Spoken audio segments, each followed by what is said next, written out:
You're here with your girl Lala, and we're about to have an episode of Lala on the Spot with Boston's own Amob Synagy. He's a really dope lyricist. He's got some things going on in the music business. He's kind of good to look at, so ladies, y'all make sure you stay tuned too.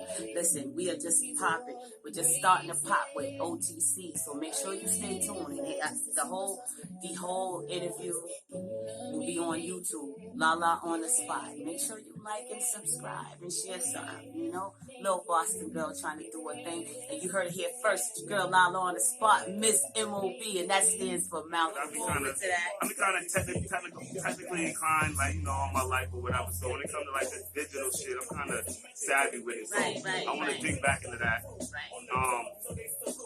I know a lot of people know that I've been doing this merchandising thing. I got that taking flight. All right, so to let the people know what you merchandising, what you pushing over there. Well, for a while, everybody know that I've been trying to get everybody to tap into my own branding situation as far as Synagy, as far as Amob is concerned. Now, currently, transitioning into working with a company that I developed my website with, so that they can just put products on my website and I can brand them and or not. Absolutely. Don't tell it all, but that's really dope, and that's the move because I'm trying to do that too. And that's the best thing about networking with your people. You know what I mean? Because we always in the same circle, but when we kick it, everything that you was trying to do, I'm trying to do at the same time, which is dope. Right.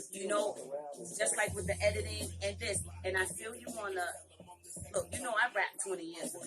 I'm just coming out tinkering with it because I don't really like what nobody got to say. Everybody ain't a hot girl, and I'm not, I'm from a whole nother school. So although I may do the shit with my pinky out now, listen, I'm just coming out to stir some shit up.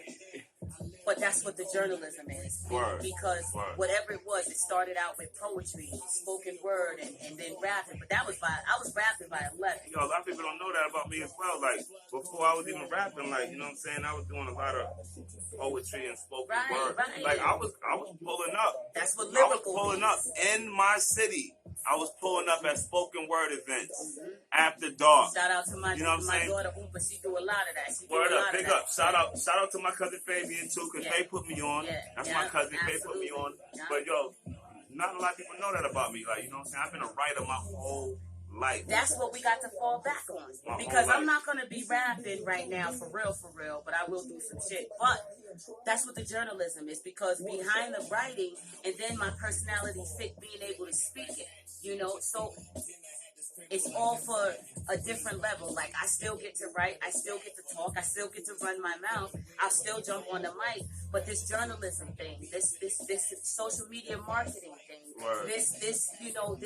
this black talent and Boston Talent Matters movement, these are the things that are going to give me longevity. That's real. And they keep me dope and relevant. I agree with you 1,000%, and that's exactly why I'm striving to be doing the things that I'm doing, because I'm more than just a rap artist. Absolutely, you're an artist. I'm more. Artists do many things. I'm such a corporation within myself. I got so many entities that exist within me and through me that I can never limit myself to just being a rapper. Exactly. I can never limit myself. Listen. You know what they say? There's gender fluid, where we're talent fluid. Word. We're the talent fluid. Word. Look. I can get up right now and play the guitar band and the steel drum, or go into a studio and play the piano. Hold up, let's talk about it. A lot of y'all don't know. Synagy has played the drums. Oh, I am a drummer. Synagy has played the clarinet. Stop it. A lot of y'all don't know. Synagy has been in the choir. Me too. What? I've been a tenor. Secretary. I've been a tenor. Pastor Joe. I don't like to talk about it, because I ain't gonna hit no spoon for you. Don't get it fucked up. I ain't gonna hit one. I ain't gonna go for it. But listen, if we need a bitch. You heard? That's what I tell you, yo. Can I get a? But look, man, it's all about me, man. I'm Brandon. It's growth. It's elevation. It's incorporating yourself. I'm doing what I can do, wherever I can do it, however I can do it. You know what I mean? Whatever's conducive, that's why I'm pulling up. I'm pulling up to the couch. It's conducive. Exactly. It's conducive to what I'm doing. It's conducive to what she's doing. Absolutely. So we're gonna tie these laces. Yep. Lace up our boots. Yep. And it's been, you know what, 2020 has been a whack year in a lot of aspects, but because we had to sit alone, it's been so enlightening. Word. The partnerships, we had to partner, we had to get back to calling people on the phone. We had to get back to everything that was organic. So through this whole time of sitting in your house thinking of a master plan, we've made major connections. Absolutely. Made major connections. Absolutely. Everybody around the board, we making, and I say make babies because when you have two people that come up with a great idea, you're making babies. Yeah. And in fact, shout out to my other baby daddies. Let's shout out to Cream and Clifton. And we got to get at that ground table.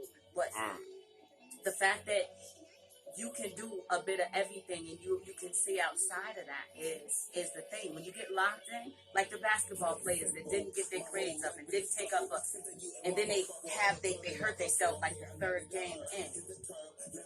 We can't do that. When you know better, you do better. Indeed.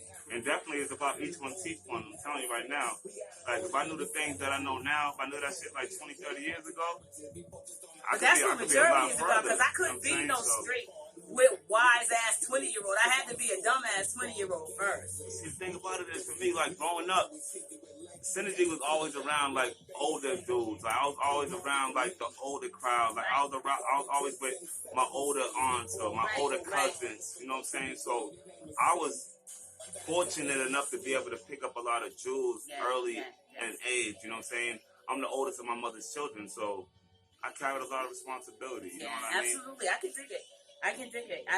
And I can relate to that in a way, but then the streets had me because my dad worked all the time or I was in foster homes. And my downfall was, you know, I'm from a time where being a fighter or being in the streets was cool. I'm so glad my younger kids are from a time where being intelligent is cool, being smart is the shit. Right. So I had to go through that. You know what I'm saying? I had to go through that to get to this. Right. It's so funny you said that, right? Yo, they go LOL, right? Yo, like I'm like one of the only members of Amob who has gotten like some college education, right? No cap. I say that because my niggas love saying this shit about me, like, yo, Synagy's like the white boy. Like I use all these big words. Listen, like, I'm the weirdo. Sin's the smart guy. Like this nigga always want to be trying to talk all sophisticated. Listen.